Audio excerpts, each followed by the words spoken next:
Hello students, welcome to Kumar mathematics. मैं हूं कुमार अभिषेक। मेरे स्टूडेंट्स मुझसे पूछ रहे थे कि सर, आपका इतना अनुभव होने के बाद आपका कोई batch UPSC civil services aptitude test I mean prelims का पेपर 2 के लिए क्यों नहीं आ रहा है अपने ऐप पर। आप अलग अलग जगहों पर पढ़ाते हैं, आप अलग अलग इंस्टीट्यूट और ऑर्गेनाइजेशंस के लिए पढ़ाते हैं, तो अपने ऐप पर या अपने यूट्यूब चैनल पर क्यों नहीं ला रहे हैं आप। तो ये बात मुझे एकदम खटक सी रही थी कि बात तो सही है, क्योंकि जब सबसे पहले 2011 में सीसैट का पेपर, यूपीएससी सिविल सर्विसेज में पेपर 2 प्रीलिम्स का सीसैट पेपर इंट्रोड्यूस हुआ और मैं 2010 के सितंबर से, मतलब पहला जो बैच सीसैट का होगा उस समय से पढ़ा रहा हूं।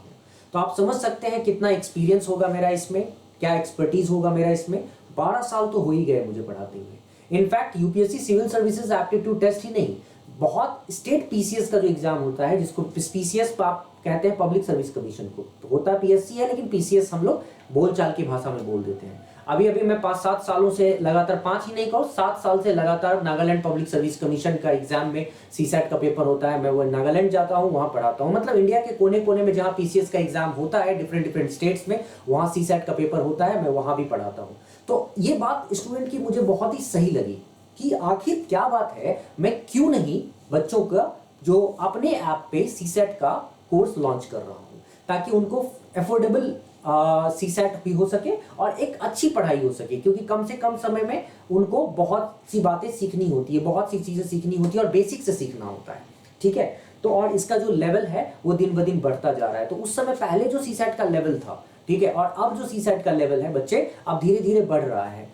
तो मैं आपको बता दूं, अभी 2-3 साल से लगातार Union Public Service Commission I mean civil services का जो पेपर होता है प्रीलिम्स का सीसैट, वो धीरे धीरे अपने लेवल को उठा रहा है। कहने का मतलब है अपग्रेड कर रहा है। और चूंकि 33.33% मार्क्स ही केवल एग्जाम्स में चाहिए होता है इसको पास करने के लिए, तो बच्चे ये सोचकर फ्री हो जा रहे थे इससे पहले कि कोई बात नहीं, 33.33% मार्क्स तो आ ही जाएगा, कोई दिक्कत ही नहीं होगी आने में, है ना। लेकिन अभी 2-3-4 सालों से, मतलब 4 सालों से लगातार देखा जा रहा है कि कई बच्चे इसलिए फेल हो जा रहे हैं क्योंकि वो सीसैट पेपर को बस 33.33% के नजरिए से देखते हैं। और जैसे एग्जाम हॉल में बैठते हैं तो उनका पेपर देखकर क्या होता है ना, कि समझ में आ जाता है कि लेवल ऑफ डिफिकल्टी चूंकि हाई हो चुका है, तो ये 33.33% मार्क्स भी इतना आसान नहीं रह गया है लाना।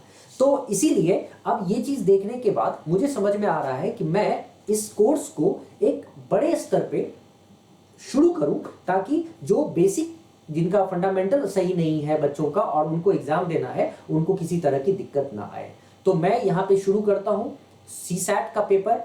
ये ऐप पे, मेरे ऐप पे अब शुरू हो रहा है सीसैट का कोर्स, फुल कोर्स रहेगा ये। इस कोर्स में क्या पढ़ाई होगी, क्या सिलेबस है, सीसैट का क्या इंपॉर्टेंस है, मैं क्या पढ़ाने वाला हूं, मैं उस वीडियो को लेकर आपके सामने आया हूं। सबसे पहले तो मैं आपको बता दूं, ये जो पेपर है ये बहुत इंपॉर्टेंट पेपर है। कैसे इंपॉर्टेंट पेपर है, आओ चलो थोड़ा डिस्कस कर लेते हैं हम लोग। देखो बच्चे, सबसे पहले तो हम लोग ये देख रहे हैं कि ये जो यहाँ पे हम 2 बातें करने जा रहे हैं, यूपीएससी का सिविल सर्विसेज एप्टीट्यूड टेस्ट, ये डिटेल्ड सिलेबस और एग्जाम पैटर्न एनालाइज करेंगे। मतलब 2011 से जो एग्जाम पैटर्न हुआ है उसको हम एनालाइज करके देखें तो क्या हमको देखने को मिलता है। तो हम क्या देख रहे हैं बेटा, अगर यहाँ पे केवल हम यूपीएससी की बात करें, सिविल सर्विसेज की, सिविल्स की, सिविल सर्विसेज में, तो अभी हम लोग केवल प्रीलिम्स की बात करते हैं, ठीक है। यहाँ जो पहला, यहाँ पे 3 पार्ट होगा, ठीक है। पहला होगा प्रीलिम्स, प्रिलिमिनरी एग्जामिनेशन। दूसरा जो पार्ट होता है वो होता है मेंस का। प्रिलिमिनरी एग्जामिनेशन के बाद दूसरा जो पार्ट होता है वो होगा मेंस का, ठीक है। और तीसरा जो पार्ट होगा वो होगा इंटरव्यू का, ठीक है, थर्ड इंटरव्यू का। तो इस पे मैं आराम से कभी एक वीडियो बनाऊंगा, है ना, जिसको बारी बारी बच्चे सभी देख पाएंगे, समझ पाएंगे कि ये क्या है। तो प्रीलिम्स में 2 पेपर्स होते हैं, ठीक है। एक होता है पेपर 1 जिसको आप जीएस कहेंगे, ऑब्जेक्टिव होगा पेपर 1 जीएस, और दूसरा होता है पेपर 2 ठीक है, जो एप्टीट्यूड होता है जिसको आप सीसैट कहते हैं, सिविल सर्विसेज एप्टीट्यूड टेस्ट कहते हैं। ठीक है, तो अब ये CSAT civil services aptitude test ये 33.33% मार्क्स चाहिए होता है इसको पास करने में, 33.33% मार्क्स। इनफैक्ट 33 आप बोल दो, इसमें 33% मार्क्स चाहिए होता है इसको पास करने के लिए। ठीक है, तो अब क्या है कि बच्चे फ्री नहीं हो सकते हैं कि 33.33% मार्क्स तो आ ही जाएगा, इसीलिए इसको पढ़ना पड़ेगा। तो अब इसमें क्या पढ़ाई होती है नहीं होती है इस बारे में हम लोग यहाँ पे डिस्कस करने जा रहे हैं। अब उससे भी पहले एक बात और बता दूं, मैं इसके आगे मैं एक वीडियो लाऊंगा जिसमें पूरा का पूरा यूनियन पब्लिक सर्विस कमीशन कैसे एग्जाम्स लेती है। ठीक है, प्रीलिम्स के बाद क्या होता है, प्रीलिम्स ऑब्जेक्टिव टाइप एग्जाम होता है, उसके बाद ये ऑब्जेक्टिव होता है। ठीक है, मल्टीपल चॉइस क्वेश्चंस होंगे।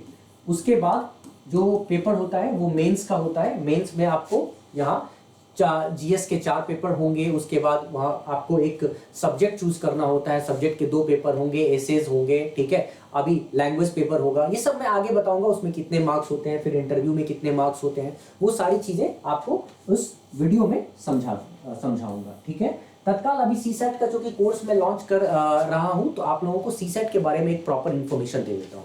तो ये जो सबसे पहले क्या होता है, यूनियन पब्लिक सर्विस कमीशन में सिविल सर्विसेज को क्रैक करने के लिए जो पहला आपको एग्जाम का पड़ाव है, पहला लेवल है, वो है प्रिलिमिनरी एग्जामिनेशन।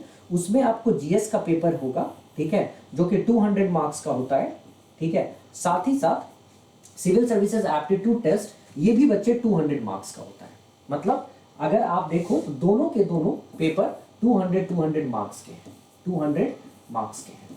ठीक है, तो अब इस प्रिलिमिनरी एग्जामिनेशन में ये क्या है और कैसे, मतलब इस प्रीलिम्स में मैं थोड़ा सा ये समझा दूं कि किस तरह से क्वेश्चन यहाँ पे बनता है। इस प्रीलिम्स में जब आप पेपर 1 जीएस की बात करेंगे, पेपर 1 जीएस की, तो जीएस में जैसा कि मैंने आपको बताया यहाँ पे 200 मार्क्स का होगा।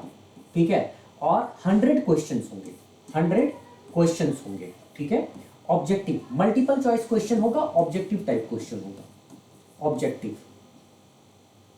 ठीक है, मल्टीपल चॉइस, और 100 क्वेश्चन 200 मार्क्स, मतलब कितने हो गए, 2 मार्क ईच क्वेश्चन, एक क्वेश्चन पे 2 मार्क, है ना।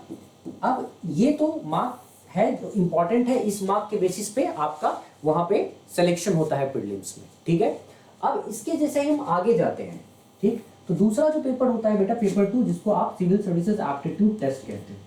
ठीक है, अच्छा ये मान के चलो सिविल सर्विसेज एप्टीट्यूड टेस्ट केवल यूपीएससी के पॉइंट ऑफ व्यू से ही इंपॉर्टेंट नहीं है। आप कोई भी एग्जाम दे रहे हो उसमें सब में एप्टीट्यूड आता है। आप एसएससी का एग्जाम देते हो, आप सीडीएस का एग्जाम देते हो, आप क्लैट का एग्जाम देते हो, मतलब जो बच्चे कोई भी एग्जाम, आप पीसीएस का जो मैं अभी बता रहा था प्रीवियस प्रिलिमिनरी एग्जामिनेशन में जो आपका पीसीएस का एग्जाम होता है, मतलब public Service commission different state level पे होता है, वो भी अगर आप दे रहे होते हो तो उसमें भी आपको ये सीसैट का पेपर आता है, एप्टीट्यूड पेपर आता है। तो यहाँ जो मैं पढ़ाऊंगा वो हर पॉइंट ऑफ व्यू से आपके लिए इंपॉर्टेंट होगा। तो ये जो सीसैट है ये यूपीएससी में ये भी आपको 200 मार्क्स का होता है, लेकिन इसमें 80 क्वेश्चन पूछे जाते हैं, 80 क्वेश्चन पूछे जाते हैं, और 80 क्वेश्चन पूछे जाते हैं, इसका मतलब यहाँ पे होता है 2.5 मार्क ईच क्वेश्चन, एक क्वेश्चन पे 2.5 मार्क। ठीक है, तो बहुत सारे बच्चों के मन में आता है कि सर इसमें क्या, इसमें नेगेटिव मार्किंग भी होती है। हाँ बेटा, नेगेटिव मार्किंग भी होती है। इसमें नेगेटिव जो मार्किंग होता है इसका नेगेटिव मार्क होता है 1/3, मतलब अगर एक क्वेश्चन आप गलत करोगे तो 1/3 मार्क कट जाएगा। ठीक है, 1/3 मार्क इसका कट जाएगा। तो नेगेटिव मार्किंग इस तरीके से होता है। तो अब हम लोग एक काम करते हैं, एक इसके सिलेबस को एक बार जान लेते हैं कि इसके सिलेबस में हम लोग को क्या पढ़ना है, क्योंकि सीसैट का जो यहाँ पे आपको इसके मार्क्स की तो जरूरत होती ही है, क्योंकि ये कट ऑफ निर्धारित करता है, डिटरमाइन करेगा। ठीक है, इसका जीएस के पेपर से डिटरमाइन किया जाता है। ठीक है, कट ऑफ का, और इसमें सीसैट के पेपर में आपको 33.33% मार्क्स, मतलब 200 में आउट ऑफ 200 लगभग 66 मार्क्स, 66 मत कहो आप, 67 मार्क्स चाहिए होता है। तब जाकर अगर आप 200 मार्क्स में 67 मार्क्स लाते हैं, तब जाकर आपका जीएस के लिए पेपर जब आप इसमें सीसेट में क्वालिफाई कर जाएंगे तब देखा जाएगा कि आप जीएस में कितना मार्क्स ला रहे हैं और उसके आधार पे आपका प्रिलिमिनरी एग्जामिनेशन पास होगा या आप फेल होंगे। ठीक है, चलिए अब हम लोग सिलेबस की बात कर लेते हैं। सिलेबस में क्या सब है, तो बहुत इंपॉर्टेंट पार्ट है सिलेबस में। सबसे पहले मैं बता दूं बेसिक न्यूमेरेसी। बेसिक न्यूमेरेसी में मतलब अगर हम बात करें तो क्वांटिटेटिव एप्टीट्यूड कह सकते हैं हम इसको। बेसिक न्यूमेरेसी में जो अर्थमेटिक्स मैथ्स की बात कर लेते हैं हम लोग, ठीक है। बेसिक न्यूमेरेसी को जनरल टर्म्स में हम मैथ्स कह लेते हैं, ठीक है, अर्थमेटिक्स कह लेते हैं।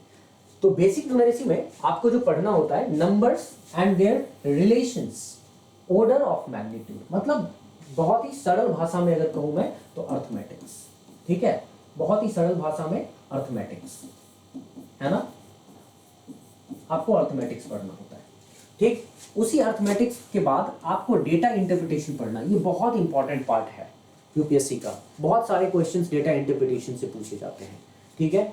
आगे आप देखोगे जनरल मेंटल एबिलिटी, माने आप रीजनिंग का जो पार्ट है वो आ जाता है, जनरल मेंटल एबिलिटी, और उसी में लॉजिकल एंड एनालिटिकल रीजनिंग, ठीक है, लॉजिकल और एनालिटिकल रीजनिंग, ठीक है। लॉजिकल में अलग अलग तरह के वर्बल और नॉन वर्बल हो सकता है। एनालिटिकल में जहाँ एनालिसिस करना होता है, मतलब स्टेटमेंट दिया जाएगा उससे आपको एजम्पशन निकालना होगा, स्टेटमेंट दिया जाएगा उससे आपको कंक्लूजन निकालना होगा, कोर्स ऑफ एक्शंस होंगे, ये सारी चीजें होती है, अभी हम लोग डिस्कस करेंगे। अच्छा, उसके बाद वाले पार्ट में होता है decision making and problem solving. Problem solving different conditions दिए जाएंगे, उसमें आपको पूछा जाएगा कि उस कंडीशन में आप कैसे वर्क कर सकते हो या आप क्या सोचोगे, आपका क्या डिसीजन होगा। तो decision making is very important part of this examination, ठीक है। अभी काफी दिनों से डिसीजन मेकिंग के पेपर के क्वेश्चन को डायरेक्ट नहीं देखा जा पा रहा है, प्रॉब्लम सॉल्विंग के माध्यम से उसको समझा जा सकता है, ठीक है, जो कि रीजनिंग में हमको समझने को मिलता है रीजनिंग पेपर को देखकर। अच्छा, उसके बाद कॉम्प्रिहेंशन। कॉम्प्रिहेंशन तो बहुत ही ज्यादा इंपॉर्टेंट पार्ट है, मतलब एक पार्ट ही, बहुत बड़ा पार्ट ही कॉम्प्रिहेंशन कॉम्प्राइज करता है, ठीक है, कॉन्स्टिट्यूट करता है। और उसके बाद इंटरपर्सनल एंड कम्युनिकेशन स्किल्स, ठीक है, ये सारे पेपर के मेन पार्ट है, ठीक है। तो मैं अभी आपको बता दूं, मैं कॉम्प्रिहेंशन इसकी क्लास अभी नहीं, इसकी क्लास नहीं लूंगा, ठीक है। मैं अभी आगे जैसे ये क्लास शुरू हो जाएगी सीसेट की, तो उसका मेन पार्ट मतलब quantitative aptitude, logical reasoning, data interpretation, ये मेरा एक्सपर्टीज, एरिया ऑफ एक्सपर्टीज है। मैं इनकी क्लास लूंगा और आपको सुनिश्चित करूंगा कि आप पास करो इसमें। बाकी रही बात कॉम्प्रिहेंशन की, जैसे हमारी क्लास आगे बढ़ जाएगी तो मैं कोशिश मेरी रहेगी कि मैं आपको कॉम्प्रिहेंशन की भी क्लास आपको इसी चैनल के माध्यम से या इसी ऐप के माध्यम से करवा दूं, ठीक है। तो अभी हम लोग जो अभी करने वाले हैं इस पूरे कोर्स में, वो होगा basic numeracy, data interpretation, general mental ability, logical and analytical reasoning और some parts of decision making and problem solving, ठीक है। मतलब ये इतना है कि इसी से आप बहुत बड़ा एरिया कवर अप कर लेते हो, वो मैं अभी आपको दिखाऊंगा कितना एरिया इस पे कवर अप हम लोग कर सकते हैं, ठीक है। चलो देखो, एक एक करके आओ डिस्कस करते हैं। जैसे ये रहा बेसिक न्यूमेरेसी, मतलब अगर हम अर्थमेटिक्स की बात करें, क्वांटिटेटिव एप्टीट्यूड की बात करें, तो बेसिक न्यूमेरेसी में देखो क्या है। सबसे पहले नंबर सिस्टम, नंबर सीरीज, एक डेमो वीडियो आएगा नंबर सिस्टम पे, मैं आपको दिखाऊंगा किस तरह से क्वेश्चन पूछा जाता है, कितना शानदार क्वेश्चन पूछा जाता है। आप बच्चे इसको बहुत ही मजाक में नहीं ले सकते हैं कि अच्छा निकाल लेंगे हम लोग, ना, बिल्कुल नहीं कर सकते हैं। तो basically number system, number series, HCF and LCM, fractions, simplification, percentage आपको पढ़ना है। इसी में मैं कुछ और टेक्निक्स बताऊंगा, रिलेशनशिप अमंग क्वांटिटीज का, ठीक है, मतलब दो क्वांटिटीज के बीच जो रिलेशनशिप्स होते हैं, डायरेक्टली प्रोपोर्शनल रिलेशनशिप और इनवर्सली प्रोपोर्शनल रिलेशनशिप, ये मैं आपको समझाऊंगा। और इसी पे पूरा का पूरा हम लोग अर्थमेटिक्स, तो एक सेकेंड, तो रिलेशनशिप अमंग क्वांटिटीज, ठीक है। तो अब उसके बाद क्या होगा, एवरेज, रिलेशनशिप अमंग क्वांटिटीज में मैंने बता दिया, डायरेक्टली प्रोपोर्शनल और इनवर्सली प्रोपोर्शनल मैं समझाऊंगा आगे चल के पढ़ाने के दौरान। तो इसके बाद आएगा बेटा एवरेज, ठीक है। फिर ratio and proportion, ratio and proportion का ही हिस्सा है एलिगेशन पार्ट, उसी में आता है पार्टनरशिप भी और शेयर भी, मतलब रेशियो एंड प्रोपोर्शन के हिस्से में ही मान के चलता हूं मैं। फिर आएगा आपको चेन रूल, ठीक है, उसी में। और फिर time, work and wages, pipes and cistern, मैंने टाइम एंड वर्क पढ़ोगे तो पाइप्स एंड सिस्टर्न उसी के बेसिस पे चलेगा, मतलब सेम कॉन्सेप्ट के ऊपर ये चलता है, time speed, time work and wages के कॉन्सेप्ट के ऊपर। फिर प्रॉफिट लॉस एंड डिस्काउंट, ये हम लोगों का टॉपिक होगा। मतलब अर्थमेटिक्स को अच्छे से देख लो क्या है, पहले तो अर्थमेटिक्स कराऊंगा, फिर उसी के साथ साथ एक अलग पेपर लॉजिकल रीजनिंग और एनालिटिकल रीजनिंग का भी मैं शुरू कराने वाला हूँ, ठीक है। तो ये सारी चीजें मैं पूरी कोर्स कैसे कराऊंगा ये अभी मैं आपको बताता जाऊंगा, ठीक है। तो simple interest, compound interest, time speed and distance. Time speed and distance, यहाँ पे मैं स्पीड लिखना भूल गया हूँ तो इसको कवर कर देता हूँ। टाइम स्पीड एंड डिस्टेंस, तो देखो बेटा टाइम स्पीड एंड डिस्टेंस देखने में तो लग रहा है कि छोटा टॉपिक होगा, लेकिन ये छोटा नहीं है। टाइम स्पीड एंड डिस्टेंस में तुमको क्या क्या पढ़ना पड़ेगा, देखो एवरेज स्पीड से रिलेटेड। तो एक तो distance equal to speed into time के फॉर्मूले पर तो क्वेश्चन होगा ही होगा, जो बेसिक फॉर्म होगा। उसके बाद एवरेज स्पीड के ऊपर क्वेश्चन होगा, ठीक है। उसके बाद तुम देखोगे कि रिलेटिव स्पीड के ऊपर क्वेश्चन होगा, ठीक है। बहुत बड़ा टॉपिक होता है ये, बहुत बड़ा टॉपिक, ठीक है, रिलेटिव स्पीड के ऊपर। उसके बाद जब आगे आओगे तो तुम देखोगे ट्रेन्स बेस्ड प्रॉब्लम दिखेंगे, ठीक है। उसके बाद जब और आगे आओगे तो तुम देखोगे कि तुम्हें बोट्स एंड स्ट्रीम्स के क्वेश्चन दिखेंगे, नाव तथा धाराएं स्ट्रीम्स के, ठीक है। और थोड़ा सा आगे जाओगे तो तुम देखोगे रेसेस एंड गेम्स के। मतलब तुम देख रहे होगे कि एक ही टॉपिक मैंने केवल लिखा है टाइम स्पीड एंड डिस्टेंस, और ये सारे सब टॉपिक्स भर के यहाँ देखने को मिल जाता है। क्लासिफिकेशन जब करना शुरू किया तो सब टॉपिक्स कितने सारे बन गए वो तो तुम देख ही रहे होगे, है ना। चलो अब उसके अलावा तुम देखो क्लॉक्स, ठीक है। क्लॉक्स के ऊपर भी क्वेश्चंस आते हैं, है ना। क्लॉक्स को मैं दूसरे में भी रख सकता हूँ, रीजनिंग वाले पार्ट में भी रख सकता हूँ, बट ठीक है पढ़ाना ही है तो दोनों में, रीजनिंग या में क्या और मैथ्स में क्या, जहाँ भी देखे पढ़ा डालो उसको, तो किसी में भी पढ़ लो उसको, ठीक है। उसके बाद परमुटेशंस एंड कॉम्बिनेशन आएगा बच्चे, ठीक है। प्रोबेबिलिटी और मेंसुरेशन। अच्छा मेंसुरेशन दो पार्ट्स में तुमको पूछा जाता है, ठीक है। 2D मेंसुरेशन नाम होगा, 2D मेंसुरेशन, ठीक है। 2 dimensional mensuration and 3D mensuration, 3 dimensional mensuration, ठीक है। 3 डायमेंशनल 2D मेंसुरेशन क्या है, इसमें आपको पढ़ना होता है एरिया एंड पेरीमीटर। तो भाई एरिया एंड पेरीमीटर किसका पढ़ोगे, एरिया एंड पेरीमीटर आप किसका पढ़ते हो। अच्छा एरिया एंड पेरीमीटर होता क्या है, प्लेन फिगर्स का होता है। जब आप एरिया और एंड पेरीमीटर पढ़ते हो तो ये प्लेन फिगर्स का होता है, ठीक है। मतलब जैसे प्लेन फिगर्स में तो मतलब जैसे क्वाड्रिलेटरल्स में स्क्वायर, रेक्टेंगल, रोम्बस, ट्रेपेजियम, इस तरह की चीजें, ठीक है, अगर होंगी वो। फिर आपको ट्रायंगल पढ़ना पड़ सकता है क्योंकि ये प्लेन फिगर है। फिर आपको सर्कल से रिलेटेड जो सेक्टर्स वगैरह होंगे, मेजर सेक्टर, माइनर सेक्टर, उसके बाद सेगमेंट्स, है ना, ये सब, आर्क, लेंथ ऑफ आर्क, ये सब पढ़ोगे। एरिया एंड पेरीमीटर में ये सारी चीजें पढ़ते हैं। अच्छा 3 डायमेंशनल मेंसुरेशन में जब 3D आ जाता है तो आप क्या पढ़ते हो, surface areas and volumes. Surface areas and volumes, जैसे ही वॉल्यूम आया, सरफेस एरियाज एंड वॉल्यूम्स, ठीक है। जैसे ही बेटा वॉल्यूम आया, ठीक है, इसका मतलब ये हो गया सॉलिड फिगर्स। क्या हो गया, सॉलिड फिगर्स। वॉल्यूम आते ही ये क्या हो गया, सॉलिड फिगर्स, सॉलिड फिगर्स, है ना, सॉलिड फिगर्स हो गया। और अगर ये सॉलिड फिगर तो दिख रहा होगा तो इसको देख के इसमें क्या पढ़ना होता है, इसमें हम लोगों को पढ़ना होता है क्यूब्स, क्यूबॉइड्स, सिलेंडर्स, कोन्स, ठीक है, स्फेयर, फ्रस्ट्रम, बहुत सारी, हेमिस्फेयर, ठीक है, हेमिस्फेयर्स, फ्रस्ट्रम, सब मतलब बहुत सारी चीजें होती है जो इसमें पढ़ना होगा सॉलिड फिगर्स में और या प्लेन फिगर्स में, एरिया एंड पेरीमीटर में। तो अभी जैसे जैसे मैं पढ़ाऊंगा उससे बहुत ही आसानी से चीजें क्लियर होती चली जाएंगी।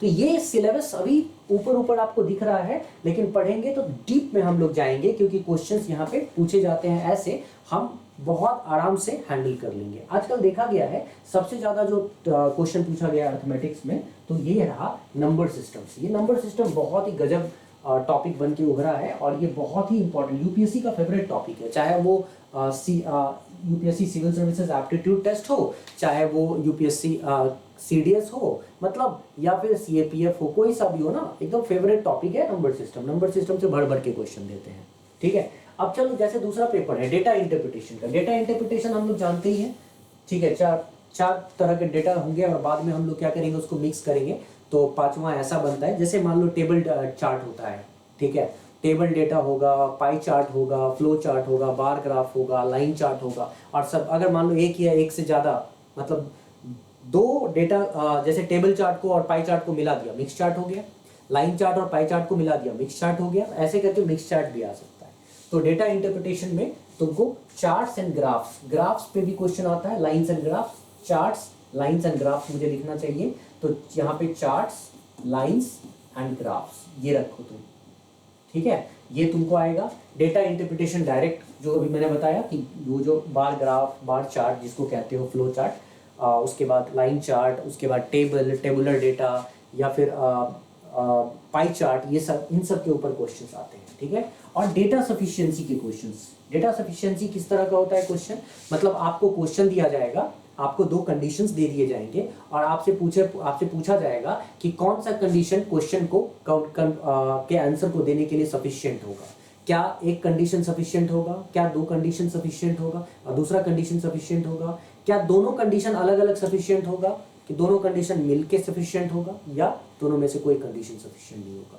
इसके ऊपर क्वेश्चंस बनता है और ये बड़े ही अच्छे क्वेश्चंस हमारे सामने मतलब देखने को मिलता है इस तरह के एग्जाम में, क्योंकि यूपीएससी जब एग्जाम लेती है ना, बहुत ही शानदार क्वेश्चन बनाती है, ठीक है। चलो, अब ये तो हो गया हम लोगों का डेटा इंटरप्रिटेशन के में क्या पढ़ना होता है, उस चीज को हमने देख लिया। अब हम लोग थोड़ा सा आगे बढ़ते हैं, हम चलते हैं जनरल मेंटल एबिलिटी, ठीक है, लॉजिकल रीजनिंग पे, लॉजिकल रीजनिंग और जनरल मेंटल एबिलिटी पे। तो लॉजिकल रीजनिंग में सीरीज का क्वेश्चन आएगा, तो series, number series, alphabetical series, ठीक है, अल्फा न्यूमेरिक सीरीज, ये सारी चीजें आपको पूछी जाती है। उसके अलावा क्लासिफिकेशन ऑड वन आउट, ठीक है, और उसके बाद कोडिंग एंड डिकोडिंग, ठीक है, आगे चल के आपको समझाऊंगा कोडिंग एंड डिकोडिंग। एनालॉजीज आएंगे आपको, एनालॉजी एक इंपॉर्टेंट टॉपिक होता है। अच्छा, ब्लड रिलेशन, ठीक है, direction sense test, ranking test, arithmetic and quantitative reasoning, logical Venn diagram, logical Venn diagram के ऊपर क्वेश्चंस आएगा। ये लॉजिकल रीजनिंग्स में है बच्चे, ठीक है। उसके बाद पजल्स आएंगे, पजल्स एंड प्रॉब्लम सॉल्विंग, ठीक है। ये पजल्स एंड प्रॉब्लम सॉल्विंग मतलब आपको कॉम्प्रिहेंसिव दिया जाएगा क्वेश्चन, जिसके आधार पे आपको पजल को सॉल्व करके और फिर उस पे क्वेश्चंस आपको निकाल के पूछा जाता है, जिसका आप आंसर करेंगे, ठीक है। तो इंफॉर्मेशन के आधार पे होगा वो, तो सिलोगिज्म होगा, क्यूब्स एंड डाइसेस, या cube and dice, cubes and dices नहीं कह सकते, क्यूब एंड डाइस कहना चाहिए हमें। Counting figures, counting of figures, मतलब अगर आपको ऐसे देख लो, ये ट्रायंगल है, ठीक है, ऐसे ऐसे ऐसे मैंने बना दिया और पूछ लिया गया कि बताओ इसमें कितने ट्रायंगल्स हैं, ठीक है। इस तरह के काउंटिंग ऑफ फिगर्स पे क्वेश्चंस आ सकता है। अच्छा, नॉन वर्बल रीजनिंग में आएंगे क्वेश्चंस। नॉन वर्बल रीजनिंग भी बहुत सारे अलग अलग तरह के रीजनिंग्स हो सकते हैं, जैसे मिरर इमेज हो सकता है, ठीक है, वाटर इमेज हो सकता है ना।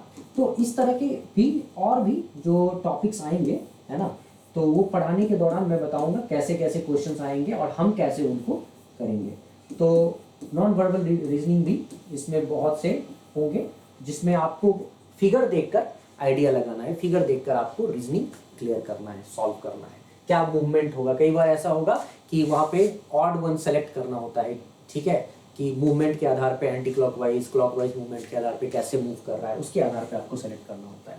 अच्छा, अब आएगा कैलेंडर। तो ये लॉजिकल रीजनिंग का जो ये पार्ट है, ये बहुत इंपॉर्टेंट है, इसको हमें पढ़ना है, ठीक है। आगे अब बढ़ते हैं हम लोग एनालिटिकल रीजनिंग। तो एनालिटिकल जो वर्ड है ना, वो एनालिसिस से बना है बच्चे, एनालिसिस से। एनालिसिस का मतलब होता है विश्लेषण, मतलब आपके सामने कुछ भी स्टेटमेंट रखा गया है, कुछ भी बताया गया है, उसमें उसका विश्लेषण आपको करना है, देखना है कि उसका क्या मतलब है, ठीक है, क्या अर्थ हो सकता है, कॉन्टेक्स्ट, किस कॉन्टेक्स्ट में क्या अर्थ निकाला जा सकता है, ठीक है। तो उसमें आपको, और यूपीएससी आपको ये सबसे ज़्यादा इंपॉर्टेंट यूपीएससी के लिए तो ऐसे ही रीजनिंग्स होंगे, क्योंकि वो देखेगी ना कि आपके ब्रेन का लेवल क्या है ना, आप क्या सोचते हो। तो यहाँ पे statement and assumptions, statement and arguments, course of action, assertion and reason, statement and conclusions, logical deduction, ठीक है। ये टॉपिक वाइज, अभी तो आप केवल टॉपिक देख लो, हाँ, फिर क्रिटिकल रीजनिंग, हाँ, और पढ़ाने के दौरान मैं एक एक चीज समझाऊंगा, क्या मतलब हुआ, किस तरह के से क्वेश्चन पूछा जाता है, क्या कॉन्टेक्स्ट होता है, ठीक है, किस तरीके से क्या अप्रोच होना चाहिए हमारा इसका, इसको रिवर्ट बैक करने का, इसको बताने का, ठीक है। तो ये चीज समझने के बाद अब मैं आगे बढ़ रहा हूँ, ठीक है। तो अब जैसे एक बात और बता देता हूँ, जैसे हम लोग अभी शुरू कर रहे हैं, ठीक, सीसैट का पेपर या सीसैट का जो कोर्स होगा वो शुरू हो जाएगा, तो आगे कोर्स चलता रहेगा, ठीक है। अभी कोर्स को रेफर करने के लिए, जैसा कि मैंने बताया, नंबर सिस्टम पे एक डेमो वीडियो आपको देखने को मिलेगा। आप देखना किस तरह के क्वेश्चंस पूछे गए हैं, किस तरह से सवाल यहाँ पे पूछा जाता है और हम कैसे उसका आंसर कर सकते हैं मिनिमम टाइम में मैक्सिमम से मैक्सिमम क्वेश्चंस को कैसे हम यहाँ सही सही करके सॉल्व करके निकल सकते हैं। ठीक है, चलो अब आगे देखो यहाँ पे। अब एक तो बाकी तो हम लोगों को पता ही है, डिसीजन मेकिंग, प्रॉब्लम सॉल्विंग आपको मिलेगा। ठीक है, प्रॉब्लम्स दिए जाएंगे, उसमें से आपको बताना है उसका क्या मतलब किस कंडीशन में किस तरह का से सोचना चाहिए हमको, क्या डिसीजन हम लोगों को लेना चाहिए। ठीक है, तो एडमिनिस्ट्रेटिव कोर्स ऑफ एक्शन वहाँ पे आपको देखने को मिलेगा क्वेश्चन में किस तरह का मतलब कुछ एडमिनिस्ट्रेटिव आपको दे दिया गया कंडीशन, उसी के आधार पे क्वेश्चन पूछ लिया गया कि आप किस तरह से एक्शन लेंगे। ठीक है, उस पर आपको पूछा जाएगा, केस स्टडीज दिए जाएंगे आपको, डिसीजन मेकिंग आपको उसी में, मतलब आप समझ लो कि ये मिला जुला के ही क्वेश्चन आपको इसमें से आना है। फिर इंटरपर्सनल एंड कम्युनिकेशन स्किल्स और कॉम्प्रिहेंशन ये है। ठीक है, अब मैं आपको समराइज्ड फॉर्म में दिखाता हूं कि 2011 से लेकर, ठीक है, जो क्वेश्चन हम लोग को 2022 माने इस साल तक आया है वो किस तरह का होता है, किस नेचर का क्वेश्चन आया हुआ है। ठीक है, कैसे कैसे क्वेश्चन यहाँ पे हमको देखने को मिले हैं 2011 में। मतलब मैंने इसको समराइज कर दिया कि अगर कॉम्प्रिहेंशन को अलग कर दिया जाए, मतलब ये इसको आप अलग रखो, कॉम्प्रिहेंशन को अलग रखो। ठीक है, क्योंकि ये हमारे पार्ट का अभी तो नहीं है, मतलब quantitative aptitude, logical reasoning, mental ability और एनालिटिकल रीजनिंग, डिसीजन मेकिंग का नहीं है।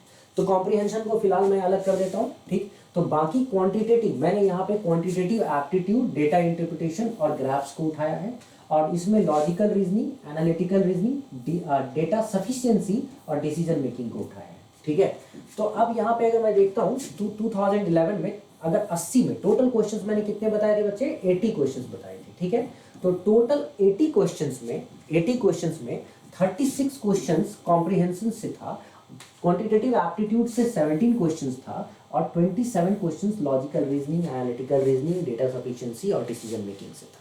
ठीक है, ये 2011 में।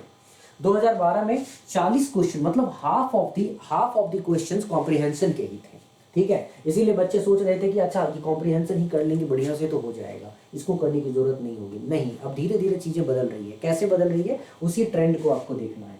40, फिर देखो यहाँ पे उस समय 2012 में 3 ही क्वेश्चन क्वांटिटेटिव एप्टीट्यूड डीआई से पूछा गया है ग्राफ से, और logical reasoning, analytical, data sufficiency से 37 क्वेश्चन पूछा गया, मतलब 40 क्वेश्चन इन दोनों से, मतलब हमारे पोर्शन से, मैं जो आपको पढ़ाने वाला हूँ उस पोर्शन से 40 क्वेश्चन यहाँ से, 40 क्वेश्चन वहाँ से, 50%। ठीक है, तो कितना इंपॉर्टेंट पोर्शन में पढ़ाने वाला हूँ ये बात समझ में आ ही गया होगा आपको, है ना। तो ध्यान से देखोगे तो समझ में आएगा। 31 क्वेश्चन आया था 2013 में, 31 क्वेश्चन पूछा गया था कॉम्प्रिहेंशन से, क्वांटिटेटिव एप्टीट्यूड से 17, मतलब डीआई क्वांटिटेटिव एप्टीट्यूड और ग्राफ से 17, और 32 क्वेश्चन आया हुआ था लॉजिकल, एनालिटिकल, डेटा सफिशिएंसी और डिसीजन मेकिंग से। इसी तरह 2014 में 32 क्वेश्चन कॉम्प्रिहेंशन से था, 18 क्वांटिटेटिव एप्टीट्यूड। जब मैं क्वांटिटेटिव एप्टीट्यूड बोलूं तो ये बात मान के चलो कि आप उसमें मैंने डिसीजन, डेटा इंटरप्रिटेशन और ग्राफ्स को रख दिया है, और जब मैं लॉजिकल रीजनिंग बोलूं तो इसका मतलब एनालिटिकल रीजनिंग, डिसीजन मेकिंग और वहाँ पे डेटा सफिशिएंसी मैंने रख दिया है। ठीक है, तो 18 यहाँ से, लॉजिकल रीजनिंग से 30। अच्छा, 2015 में 30 क्वेश्चन आए हैं कॉम्प्रिहेंशन के, 23 क्वेश्चन आए हैं क्वांटिटेटिव एप्टीट्यूड से, और 27 क्वेश्चन आए हैं लॉजिकल रीजनिंग से। ठीक है, 2016 में देखो 27 क्वेश्चन कॉम्प्रिहेंशन से, देखो यहाँ पे घट रहा है। ठीक है, कॉम्प्रिहेंशन से 27 क्वेश्चन, उसके बाद बढ़ गया यहाँ पे क्वांटिटेटिव एप्टीट्यूड से 26 क्वेश्चन, उसके बाद लॉजिकल रीजनिंग से 27 क्वेश्चन। मतलब धीरे धीरे क्या हो रहा है, मैथ्स का और डेटा इंटरप्रिटेशन का यहाँ बढ़ रहा है, लॉजिकल रीजनिंग का बढ़ रहा है, कॉम्प्रिहेंशन क्या हो रहा है, कम हो रहा है। मतलब यहाँ पे फिर कॉम्प्रिहेंशन 2017 में 30 आया। ठीक है, क्वांटिटेटिव एप्टीट्यूड का बढ़ गया, 23 हो गया, घट गया था, लेकिन अप्रॉक्सीमेटली सब एक जैसे ही हो रहे हैं। थोड़ा सा 2-3 क्वेश्चन इधर ज़्यादा, 2-3 क्वेश्चन उधर कम, 2-3 क्वेश्चन इधर कम, इधर कम तो 2-3 क्वेश्चन उधर ज़्यादा, ऐसे करके। ठीक है, 27 क्वेश्चन लॉजिकल रीजनिंग से। ठीक, ये 2017 तक का एनालिसिस था। अब मैं यहाँ पे ध्यान दिलवाता हूँ आपको, 2018 का 26 आया कॉम्प्रिहेंशन से, 32 क्वेश्चन क्वांटिटेटिव एप्टीट्यूड से, 22 क्वेश्चन लॉजिकल रीजनिंग से। ठीक है, 2019 में 30 क्वेश्चन कॉम्प्रिहेंशन से, मतलब आप देखो यहाँ पे क्या हुआ, 30 क्वेश्चन तक ही आसपास सिमट के रह गया है पिछले 5 साल में। इसका मतलब बाकी के जो 50 क्वेश्चन है ना, वो लॉजिकल रीजनिंग, एनालिटिकल रीजनिंग और general mental ability, decision making को भी आप मान के चलो कि इस तरह से लॉजिकल रीजनिंग में ही समेट लिया गया है, ठीक है। तो उसी तरह के क्वेश्चंस पूछे जा रहे हैं, ठीक है, जो लॉजिकल रीजनिंग टाइप के हो, कोर्स ऑफ एक्शंस वगैरह में। बाकी जो क्वांटिटेटिव एप्टीट्यूड और डेटा इंटरप्रिटेशन, ये सब मिला के देखो 50 क्वेश्चन आ रहा है। तो कितना बड़ा पोर्शन अब यहाँ पे कॉन्स्टिट्यूट कर रहा है, ठीक है, जो हम लोगों को पढ़ना है। 30, अब 18 हो गया आपको क्वांटिटेटिव एप्टीट्यूड, 32 हो गया आपको लॉजिकल रीजनिंग। 2020 का पेपर था जिसमें 25 क्वेश्चन आपको पूछा गया, 25 क्वेश्चन आपको पूछा गया है। कहाँ से? कॉम्प्रिहेंशन से। 37 क्वेश्चन आपको क्वांटिटेटिव एप्टीट्यूड से और 18 क्वेश्चन आपको लॉजिकल रीजनिंग से।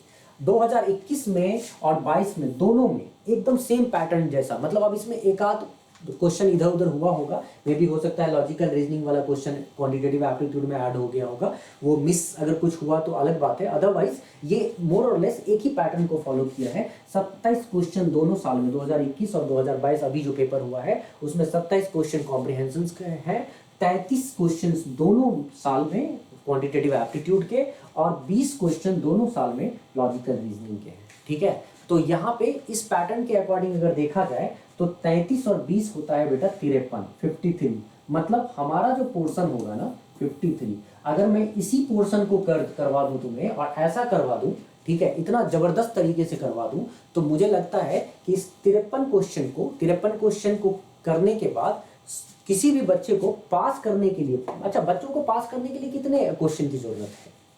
यहाँ बच्चों को पास करने के लिए कितने क्वेश्चन की जरूरत है? तो यहाँ लगभग 30 क्वेश्चन अगर करेक्ट हो गया ना, 30 क्वेश्चन, तो बच्चा पास हो गया, ठीक है। 30 क्वेश्चन। अब ये बताओ 53 क्वेश्चन आ रहा है, और अगर हम एक पोर्शन को कवर कर ले सीसेट का, मतलब मैथ्स का और क्वांटिटेटिव एप्टीट्यूड का और लॉजिकल रीजनिंग का, तो 53 में 30 क्वेश्चन तो सही करेक्ट कर ही सकते हैं हम लोग, है ना। लेकिन हम 30 नहीं करेंगे, हमारा टारगेट ज्यादा का होगा, तभी तो हम इस कम कितना भी कम करेंगे तो भी हम पासिंग से काफी आगे रहेंगे, और इस तरह की प्रॉब्लम नहीं होगी कि हम पास कर रहे हैं कि नहीं कर रहे हैं, है ना।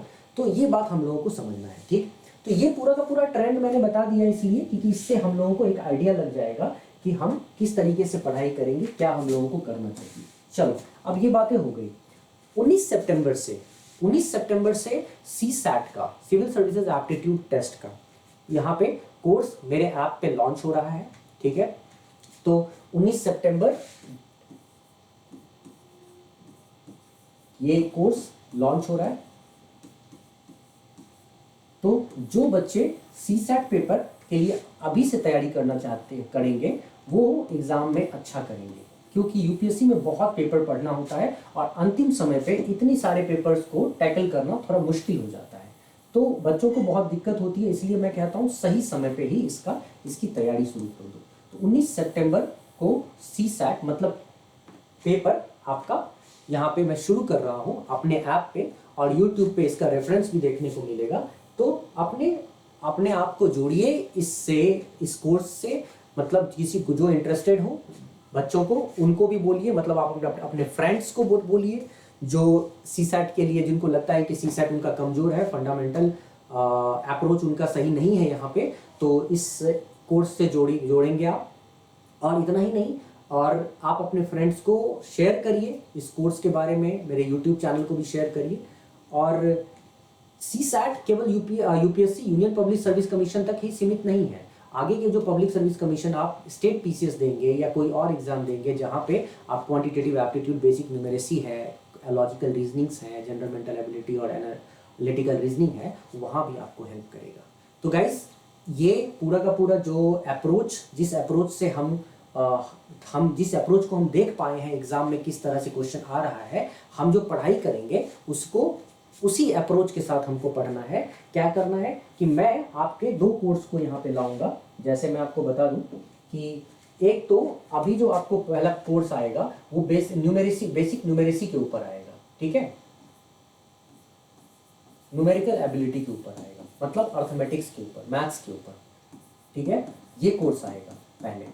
तो आपको पहले ये कोर्स करना है CSAT का, ये वाला पार्ट, और जब ये वाला पार्ट हो जाएगा, ठीक है, उसके बाद मैंने इस पार्ट को कवर अप करने के बाद उसके बाद मैं कुछ ही दिनों के अंदर फिर से एक और नया कोर्स निकालूंगा जिसमें हम लोग कवर करेंगे जनरल मेंटल एबिलिटी को, लॉजिकल रीजनिंग को और एनालिटिकल रीजनिंग को, ठीक है। और डिसीजन मेकिंग का, इसी में डिसीजन मेकिंग का भी पार्ट आ जाएगा, ठीक है। आजकल डिसीजन मेकिंग का अलग से नहीं दिया जाता है क्वेश्चन, ठीक है। तो ये चीज़ मैं दूसरे कोर्स में, मतलब कोर्स वन होगा सीसेट का, इसके लिए न्यूमेरिकल एबिलिटी के लिए, अर्थमेटिक्स के लिए, मैथ्स के लिए आप कह लो, ठीक है। और जो कोर्स 2 होगा वो होगा general mental ability, logical analytical reasoning के लिए, ठीक है। और जब ये दोनों कोर्स कंप्लीट हो जाएगा तो फिर मैं आगे देखूंगा, अगर आपका कॉम्प्रिहेंशन करवा पाया तो उसको भी करवाने की कोशिश करूंगा, ठीक है गाइस।